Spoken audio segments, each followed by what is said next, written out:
Agora é hora de falar com Deus. Momento de oração.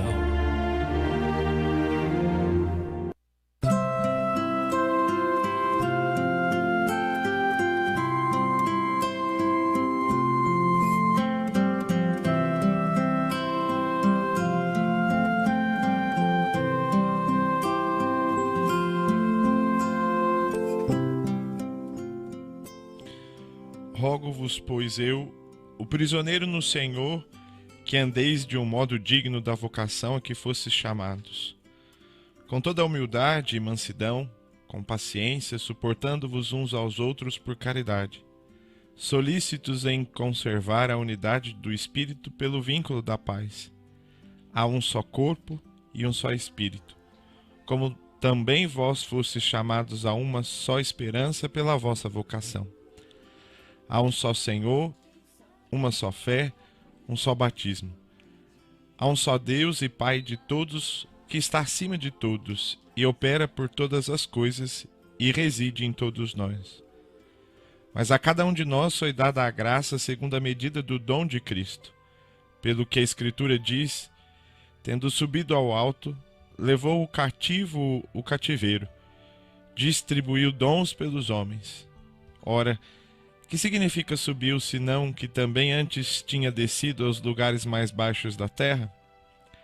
Aquele que desceu é aquele mesmo que também subiu acima de todos os céus para cumprir todas as coisas. E ele a uns constituiu apóstolos, a outros profetas, a outros evangelistas, a outros pastores e doutores, para o aperfeiçoamento dos santos, para a obra do ministério e para a edificação do corpo de Cristo, até que cheguemos todos à unidade da fé e do conhecimento do Filho de Deus, ao estado do homem perfeito, segundo a medida da idade completa de Cristo, para que não mais sejamos meninos flutuantes e levados ao sabor de todo o vento de doutrina, pela malignidade dos homens, pela astúcia com que induzem ao erro.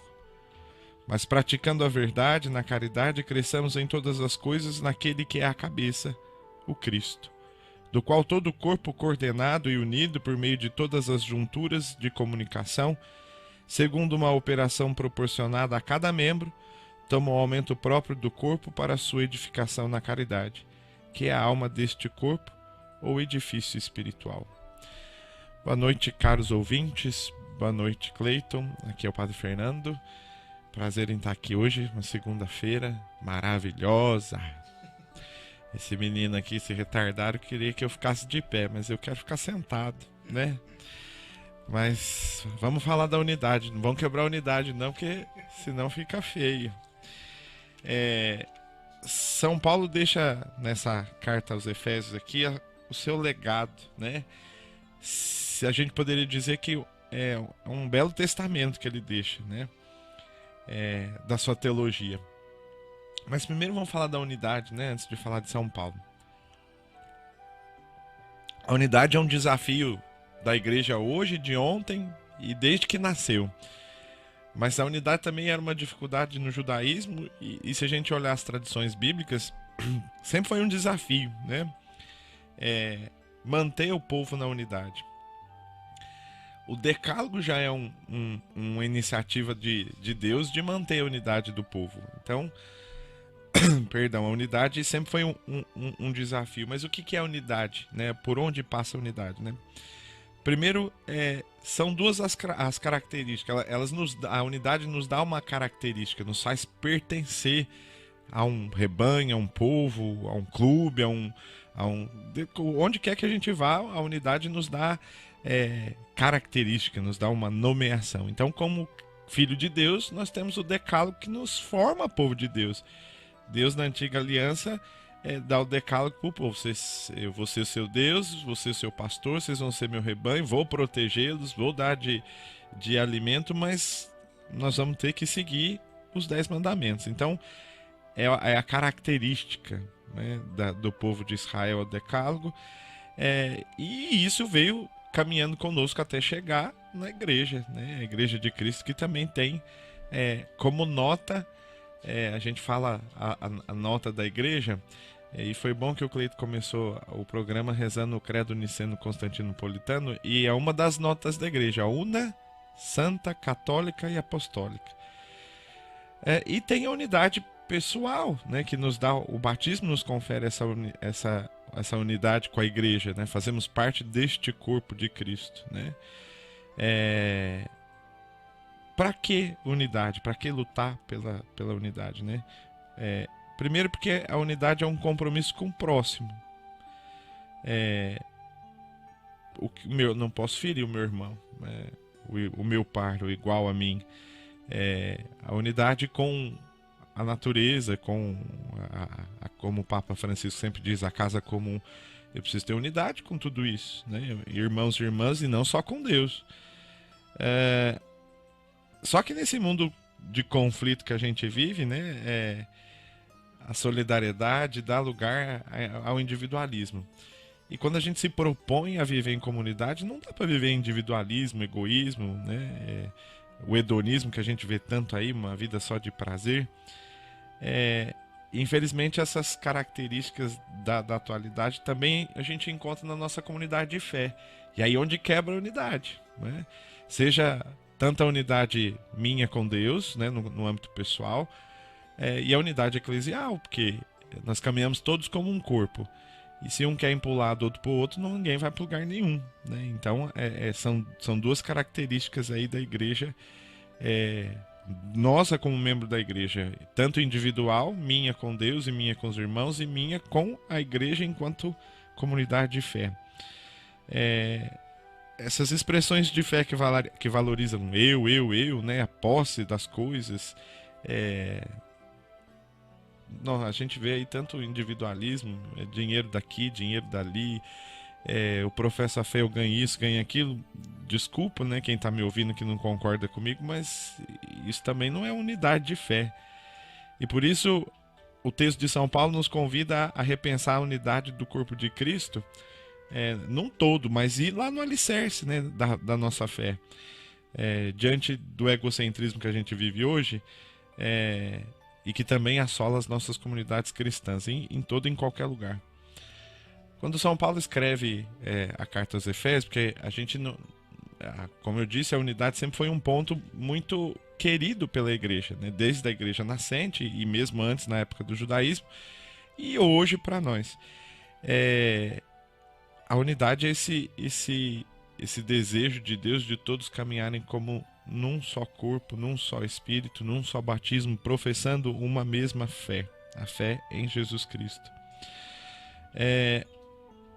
Quando Paulo escreve para Efésios, a gente tem que lembrar do mundo que ele está vivendo. É um mundo helenístico, né? Os gregos estavam... A influência grega era muito grande, a influência romana era muito grande, e tudo isso quebrava um pouco da unidade da fé judaica, né?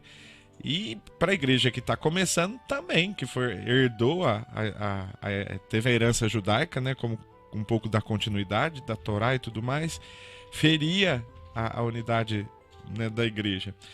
Então, Paulo luta para manter afastados os cristãos do mundo helênico e também das influências pagãs que tinha na época. Então sempre nós vamos ver nos escritos paulinos um apelo, uma súplica pela unidade, né? A unidade da igreja. E vamos pensar também que aqui nós estamos falando de 80, 90 depois de Cristo. Os apóstolos estão, quem não morreu já está morrendo, e a liderança da igreja vai passando para outros. Tinha a questão da eminência da volta de Cristo, né, que a gente não pode esquecer disso. Achava-se que era curto esse modo de viver, né, segundo os critérios de Cristo, porque se achava que Cristo vinha logo, né? No entanto, já se passou 2000 anos e nós não sabemos quando ele vem. Por isso que a gente tem que lutar para manter a unidade. As lideranças que caminhavam com Jesus passou o tempo, o movimento foi se expandindo. A memória, nós estamos falando de tradição oral, um pouco da tradição oral.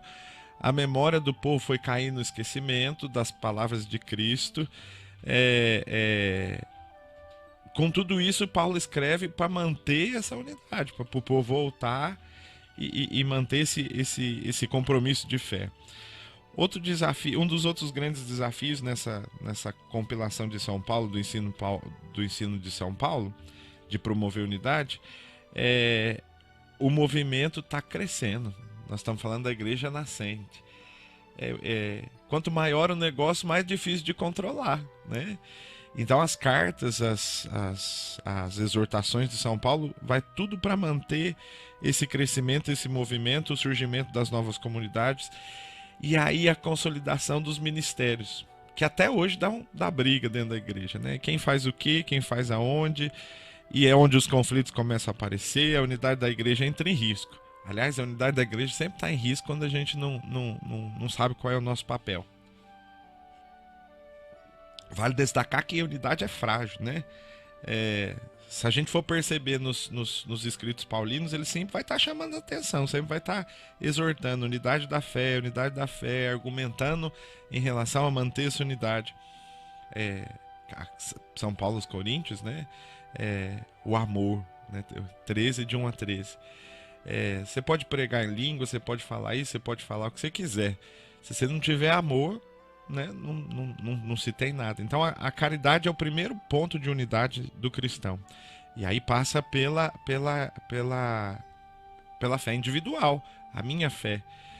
A caridade me faz membro do corpo de Cristo, né, além do batismo. Porque às vezes as pessoas acham assim, eu sou batizado, eu sou católico. Não é. Se você não vive o preceito, não vive a palavra, não é. O batismo te insere no corpo de Cristo, te faz membro do corpo de Cristo, te dá uma responsabilidade maior, te faz filho adotivo de Deus, mas se não caminhar segundo o preceito, segundo a palavra, né, é uma fé, né, meio esquisita aí, né? Para não dizer que não vai dar fruto nenhum, né? Então não se pode esquecer disso. Para ser cristão, não basta só dizê-lo, precisa viver, precisa sê-lo, né? E por isso que o São Paulo organiza a carta aos Efésios, tratando de organizar a fé, né? A gente vê muito bem nos capítulos 4, 5 e 6 de Efésios, né? Para a gente ter uma noção global disso tudo. E são exortações para a vida cotidiana, né? Portanto, o texto desafia a comunidade a viver essa unidade de fé. Busca pela unidade manifestada no cotidiano. Porque é muito fácil a gente ir à missa no domingo, cantar, rezar, comungar, e ser o mesmo demônio na segunda-feira no seu serviço, na sua casa, em qualquer lugar. Enquanto as outras religiões primam pela pureza ritual, né? Você está bem no momento do rito, o cristianismo ele vai muito mais além, muito mais profundo. É um estado de viver, né? É uma maneira de viver. E por isso incide na moral de como nós vivemos. Não adianta chamar Senhor, Senhor e odiar o seu irmão, né? São João vai dizer isso. Então, São Paulo prioriza aqui da forma de vida dos cristãos cotidianamente, que traz essa unidade da fé. Vale lembrar também que São Paulo coloca a gente como uma unidade do corpo de Cristo. E aqui nós vamos falar da igreja em si, né? Como unidade da igreja. A igreja tem 4 notas, como eu disse, né? Una, Santa, Católica, Apostólica. O que é essa nota da igreja? É um caráter que nós encontramos na igreja que a gente pode dizer que dá visibilidade, que a denomina, né? No credo, tanto no credo niceno como no credo apostólico, a gente vê a autoridade do culto, né? Olha, isso diz o catecismo da igreja. Qual é o primeiro vínculo da unidade da fé, né? Primeiro, a caridade, o amor. Acima de tudo, a caridade, que é o vínculo da perfeição. Mas a unidade também são visíveis de outros modos, né? São visíveis de comunhão. Profissão de uma só fé recebida dos apóstolos. É isso que nos faz Igreja Católica Apostólica Romana. a gente está alicerçado na fé que os apóstolos trouxeram, Pedro e Paulo e os demais. Uma coisa que dá unidade da fé, que dá visibilidade à igreja, que fala assim, essa igreja católica, a celebração do culto divino, sobretudo dos sacramentos. Não tem... eu participo da missa aqui na minha paróquia, eu vou em Tóquio, numa igreja católica, e vou participar do culto, a mesma coisa lá. É óbvio que na língua do país, mas é o mesmo culto. E a sucessão apostólica pelo sacramento da ordem. Nós temos um bispo, nós temos o padre e nós temos o diácono, né? O sacramento da ordem dá essa sucessão apostólica à igreja. E por isso que a gente, como membro da igreja, a gente deve apresentar essa unidade do credo, as verdades reveladas. Por isso que se um católico disser que está contra o Papa, ele perde a unidade, né? Contra o bispo, perde a unidade. Por esse motivo a gente tem esse una, né, de igreja una, santa, católica e apostólica. Nesse sentido, né, fica privado nas questões religiosas aqui, eclesiais, né, no caso quando a gente professa o credo. E por isso que a gente precisa manter unidade na questão individual, porque insere também na igreja. Se eu peco, peco gravemente, eu rompo a unidade minha com Deus, minha com os meus irmãos e minha com a igreja, né? A igreja de Cristo Jesus. Então daí o sentido da confissão, de se reconciliar-se com Deus, com a igreja e com os irmãos e irmãs. A unidade é muito importante para poder caminhar, né? Senão nada caminha. Se cada um quiser ir para um canto, como que faz a história, né? Se cada um quiser ir para uma direção, a gente acaba indo para direção nenhuma. E aqui tem um dado interessante que para a igreja, enquanto eclésia, enquanto instituição, a igreja não se limita só no rito romano, né? Diz que a maioria no nosso Brasil. Mas a igreja católica apostólica romana, ela é composta de 24 igrejas, sendo uma do rito ocidental, que somos nós, e 23 de rito orientais, né? O ramo ocidental é representado pela igreja católica apostólica romana, que tem sede em Roma, tem o Papa como chefe, embora as outras igrejas também tenham o Santo Padre como chefe. Nós temos igrejas católicas orientais também espalhadas pelo mundo inteiro, né? Se a gente pega lá no Oriente, lá no Istambul, Síria, tá lá onde começou o cristianismo, a igreja oriental também está lá, né? E o mais bonito de ver é que às vezes as pessoas acham que unidade é manter uniformidade. Não é isso, né? A unidade nossa, enquanto doutrina, enquanto profissão de fé, enquanto batismo, enquanto sacramentos, né? Aí você pega o rito das igrejas orientais, é bem diverso do rito romano que a gente conhece. E nós podemos comungar lá normalmente, que vamos estar comungando o Cristo, Eucaristia. Tem tradições e culturas teológicas diferentes, liturgias diferentes, bem como estrutura de organização também diferente, mas a mesma doutrina, a fé é católica, e por isso a comunhão se completa entre si e a Santa Sé, né? Se for numa igreja ucraniana, você me perguntou do começo da faculdade, ou da pós-graduação, a nossa pós está sendo em Curitiba, da Faculdade de São Basílio, que é uma faculdade ucraniana, da Igreja Católica Ucraniana. E a gente viu bastante isso, né? Da unidade da fé, da liturgia, da doutrina, e aí vai variando algumas coisas, né?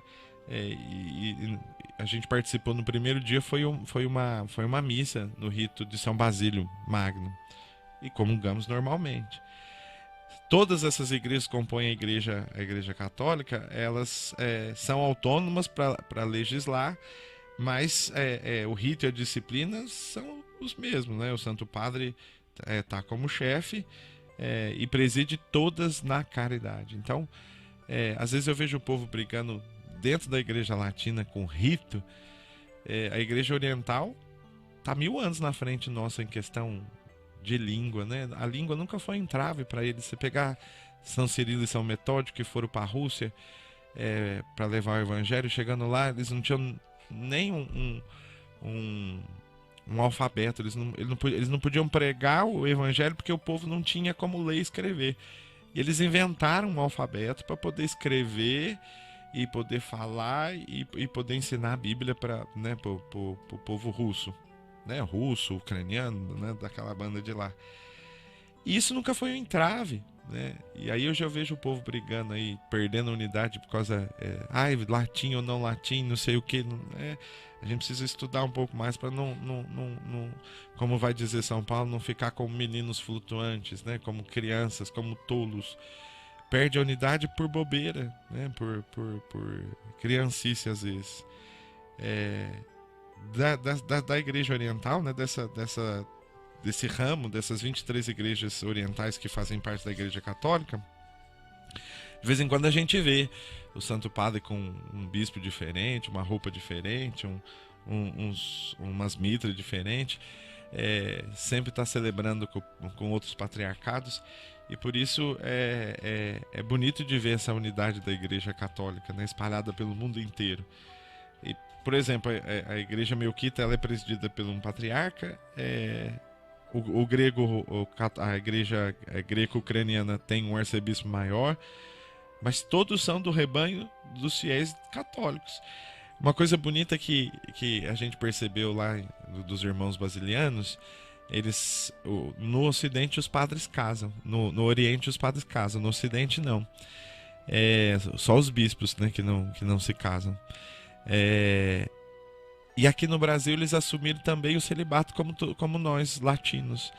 Então não tem diferença dos padres que estão aqui no Brasil de rito oriental, que eles também não casam, assumiram a cultura do país que eles estão. E é muito frequente isso na igreja, né? A gente assumir a cultura de determinado povo. Também outro motivo de briga, né? Às vezes a gente vê aí o povo falando, a igreja suplantou a cultura de povos, não sei o que. Se a gente estudar, não foi bem isso não. A igreja acabou adquirindo a cultura de muitos povos para amenizar a entrada do evangelho na determinada cultura. Às vezes a gente vê só crítica e não vê as coisas boas, né?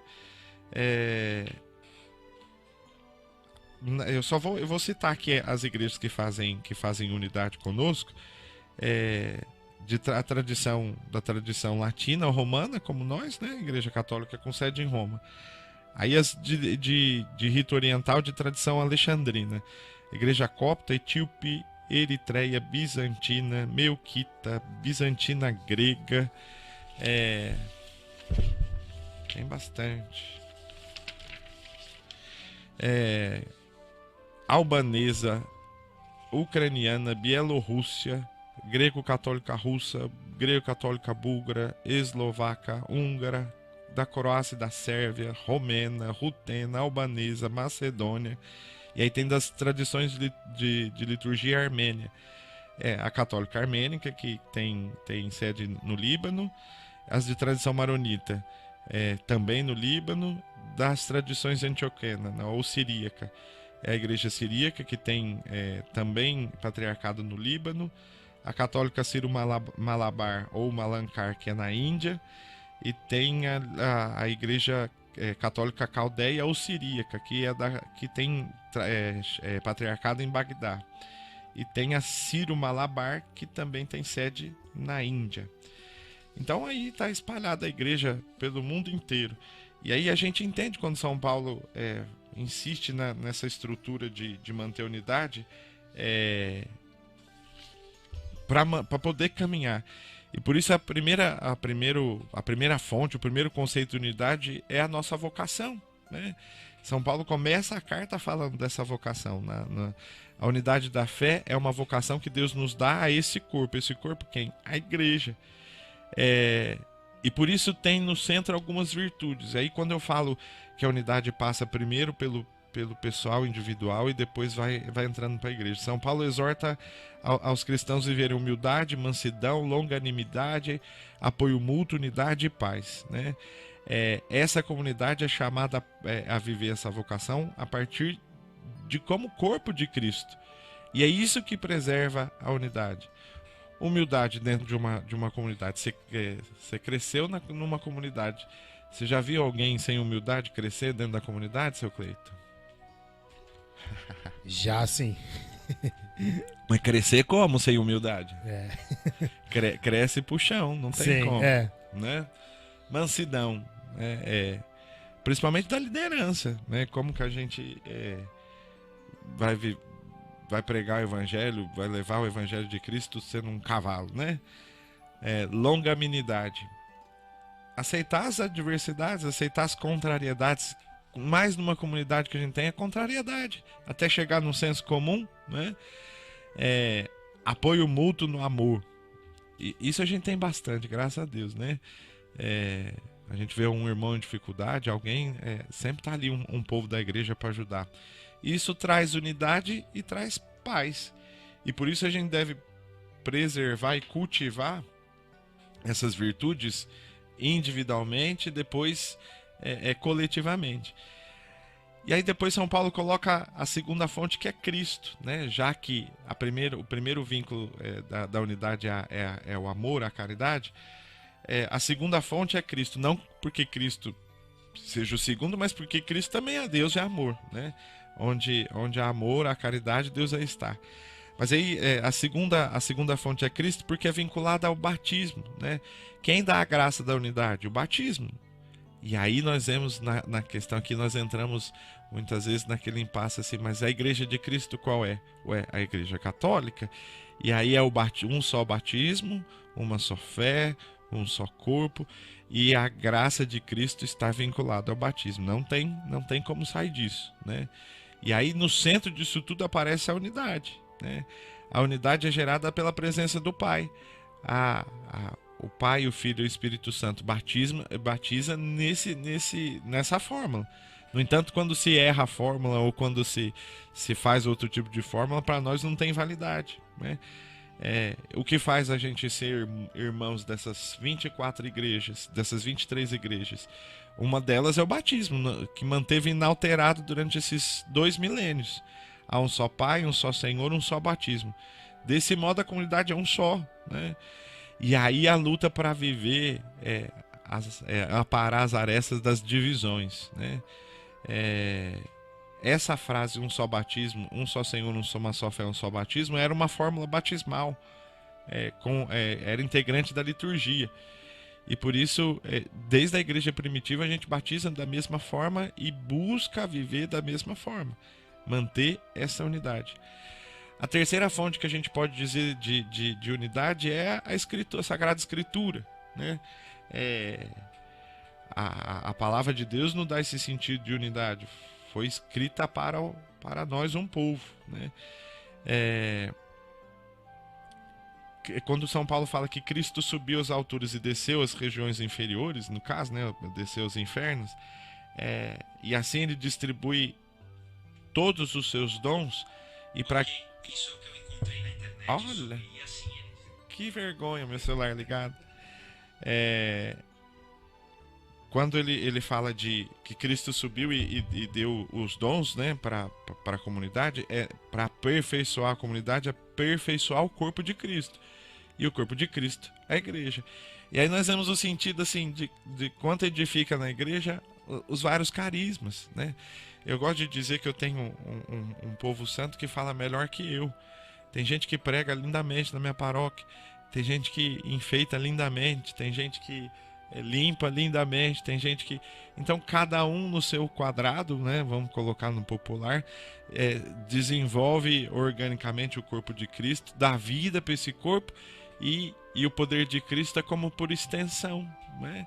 A gente vai contaminando um, contaminando o outro, a ponto de a gente ver nos Atos dos Apóstolos que eles dizem assim, olha como eles se amam, né? Ou se não, unum cor et anima una, né? Um só coração e uma só alma.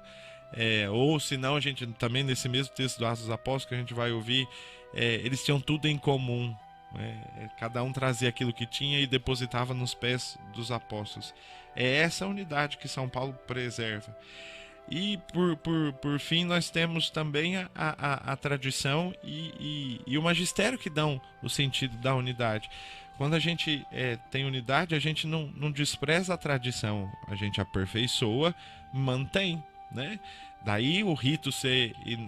A gente fala de rito inalterado, mas também é uma besteira falar principalmente do rito da missa inalterado. Nesses 2 milênios foi alterado e várias vezes.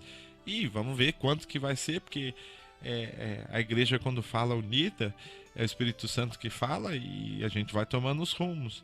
Então a gente não sabe, mas tem uma unidade, não se pode perder isso. O rito, às vezes, tem algumas coisas do rito que são alterados. E, aliás, o concílio foi esse grande resgate de voltar às fontes, voltar à primitividade do rito, tirando aquilo que não pertencia ou que foi sendo colocado como penduricalho ao longo dos séculos, para poder ficar na pureza das coisas, né? Naquilo que... não na pureza ritual, mas na pureza primitiva, de como começou, né? E por isso eu penso que manter a unidade da igreja, nesse caso do corpo místico de Cristo, é um desafio grande, e não passa só pela hierarquia da igreja, né? A comunidade não se estrutura só na hierarquia, né, nos cargos. É o próprio Cristo que anuncia-se como servo. Então a gente precisa ter essa noção. E aqui a gente, não só porque sou membro do clero ou, né, membro ordenado, mas deve passar primeiro pela hierarquia e depois pelos membros do corpo de Cristo.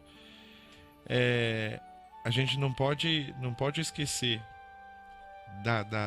da unidade e que a gente está para servir. Então, aí e isso serve para todos, é comum para todos.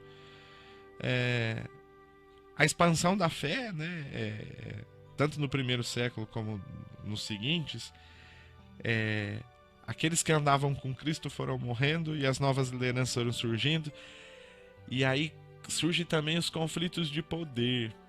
Isso é muito ruim dentro da comunidade cristã, né? Qual é o poder dentro da comunidade? De servir. Por isso que São Paulo coloca apóstolos, profetas, mestres, tudo isso começa a entrar num choque já depois disso tudo. E digamos que vem até hoje, não pode esquecer disso, não pode tampar o sol com a peneira. E não é só, aqui eu não falo, é das igrejas cristãs todas, né? E por isso que a comunidade sempre deve ser levada a refletir qual a sua origem, o princípio da fé, né? E o desafio que é enfrentado na Epístola de São Paulo aos Efésios. Por isso que São Paulo compila os ensinamentos para orientar a fé e a comunidade no sentido crítico do surgimento das novas lideranças. O que a liderança precisa ter?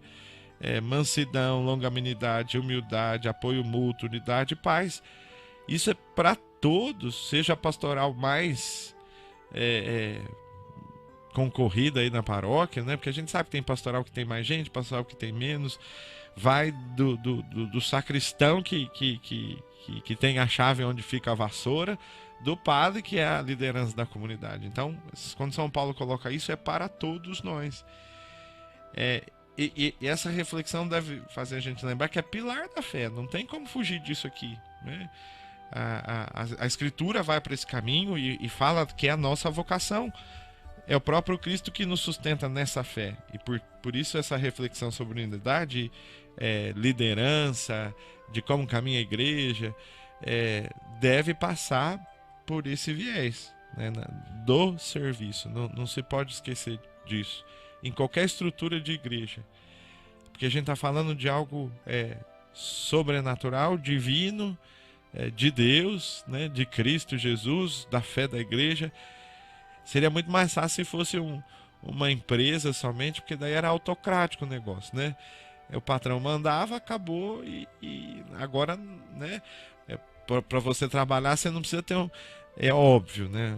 Eu acho que precisa ter um sentido interior muito grande, de levar sustento para casa, de estar feliz, tá? Mas você não precisa estar sorrindo pro seu patrão todo dia para você trabalhar. Você vai lá, desenvolve seu trabalho, entrega seu trabalho, acabou no final do mês, você vai receber o seu salário.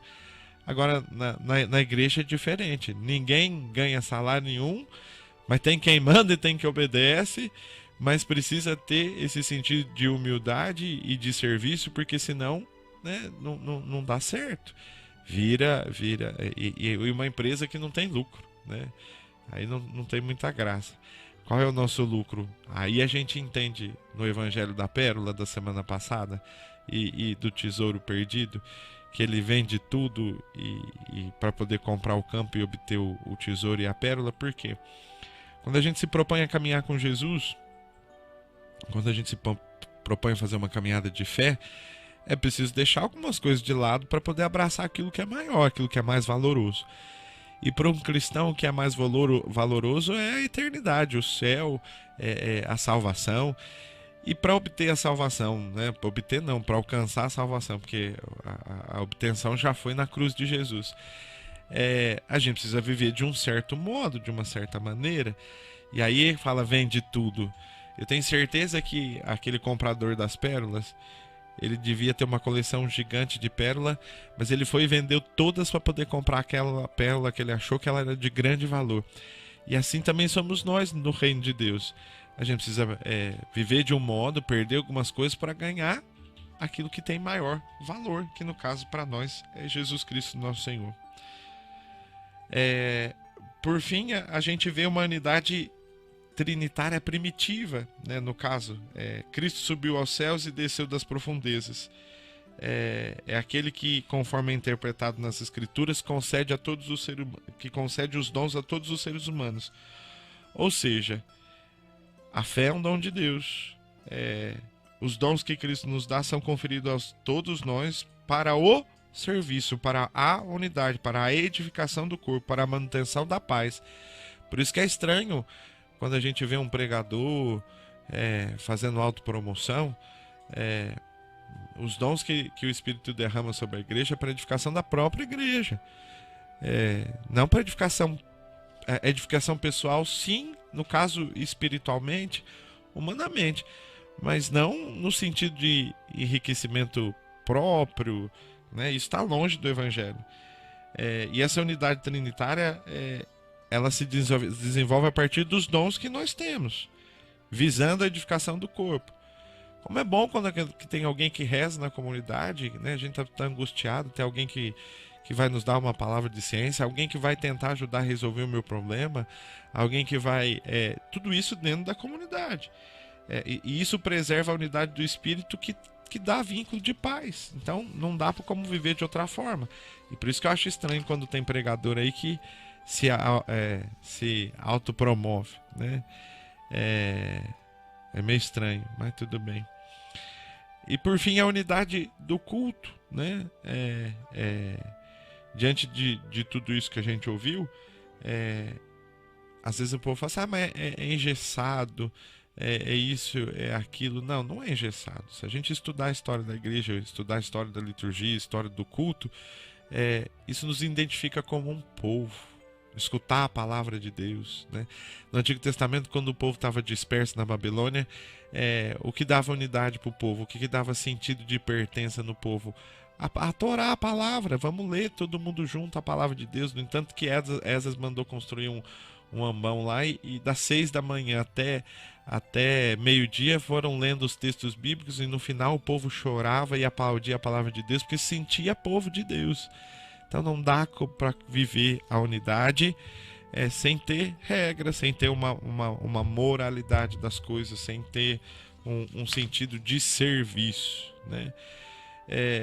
E hoje, né, a gente tem tantas situações aí que envolvem unidade, e aqui eu quero falar para os cristãos que professam a fé católica, que professam só batismo. A gente está vivendo muito em tempo de violência, intolerância, egoísmo. Tem muita coisa que a gente anda vivendo aí. Você imagine só, se todos nós e aqui o batismo nos fez cristãos e tantos que se dizem cristãos, se colocasse isso em prática, você imagina o trânsito, que paz que seria, né? Se todo mundo vivesse a unidade da fé. Por que eu vou xingar o meu irmão? Por que eu vou xingar o motorista da frente que ele é meu irmão? Né? Irmão de fé, o sangue que corre nele é o sangue redentor de Jesus que corre em mim também. Guerra, mesmo, né? Ucrânia e Rússia, dois países católicos que eram uma coisa só, né? Porque Kiev era a Rússia antigamente.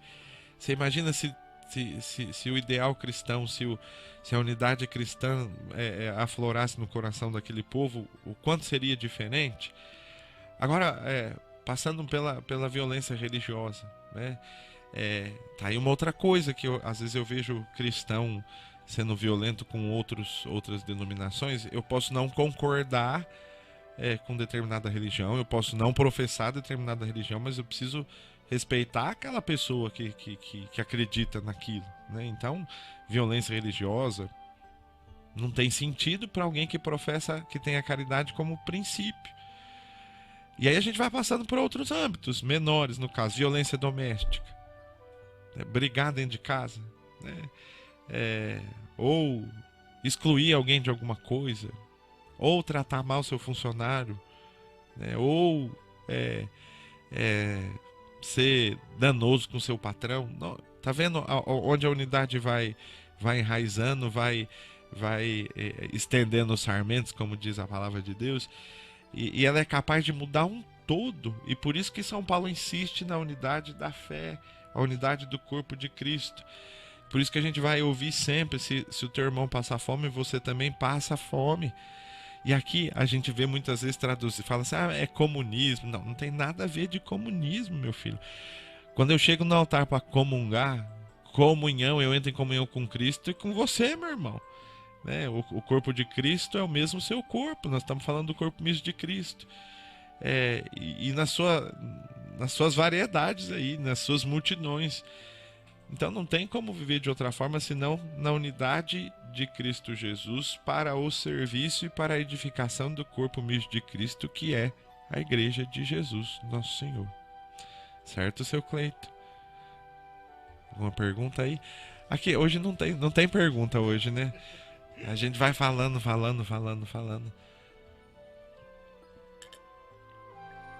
Molhar as palavras um pouco, né?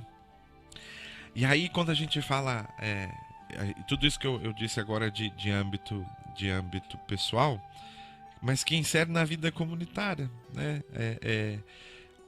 Aí a gente volta lá no princípio do decálogo. Por que Deus dá a Moisés o decálogo? Para o povo viver em comunidade, viver na vida comunitária. Em tempos hoje que as pessoas estão perdendo os valores e valores tão humanos, né? Solidariedade, paz, a gente deve olhar o decálogo de Deus como um princípio de liberdade, também de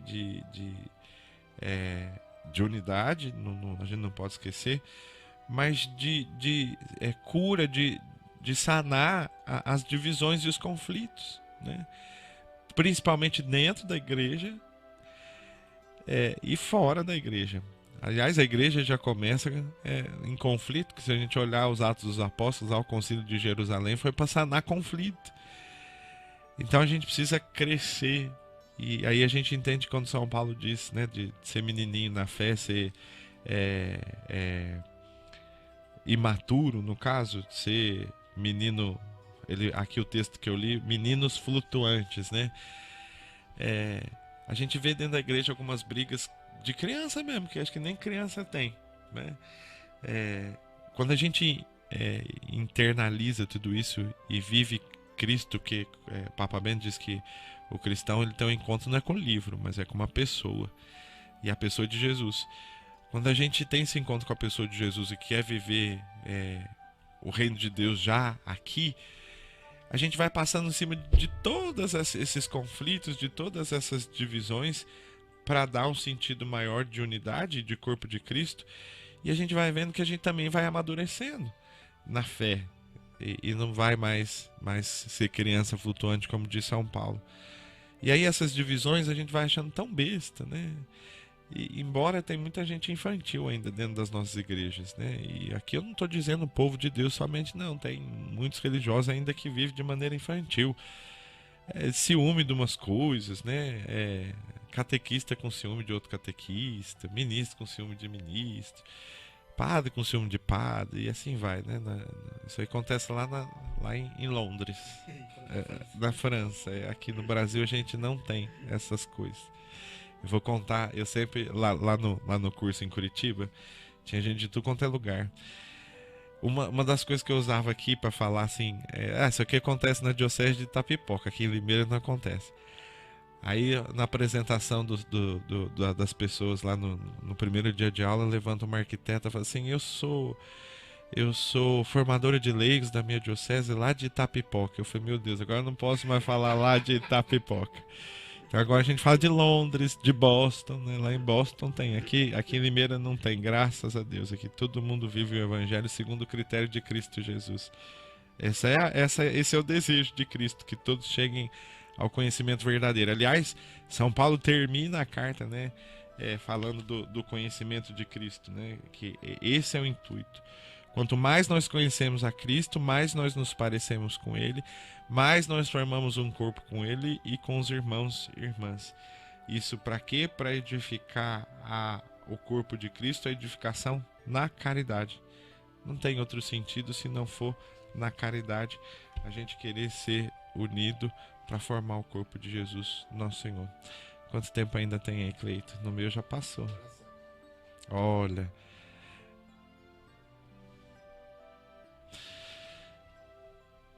Já? Oh.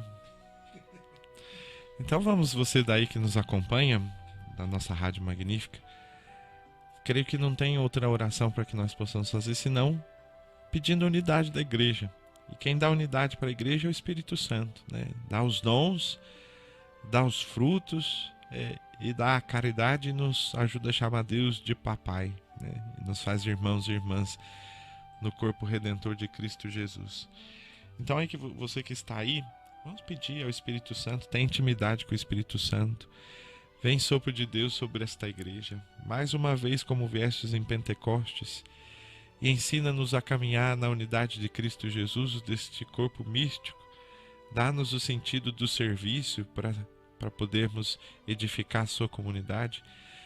Dá, Senhor, o desejo de ser santos, de viver nesta igreja de Jesus, o teu Filho, para que possamos caminhar para o céu como setas certeiras, cuja vontade de Cristo sempre foi essa, que amadureçamos na fé e chegamos ao seu conhecimento verdadeiro. E assim seremos verdadeiramente adoradores de Cristo, tal como Ele é. E assim fazemos parte deste corpo santo de Deus, e assim somos encaminhados para o céu. Tudo isso vos pedimos por Cristo Jesus, que convosco vive e reina na unidade do Espírito Santo. Amém.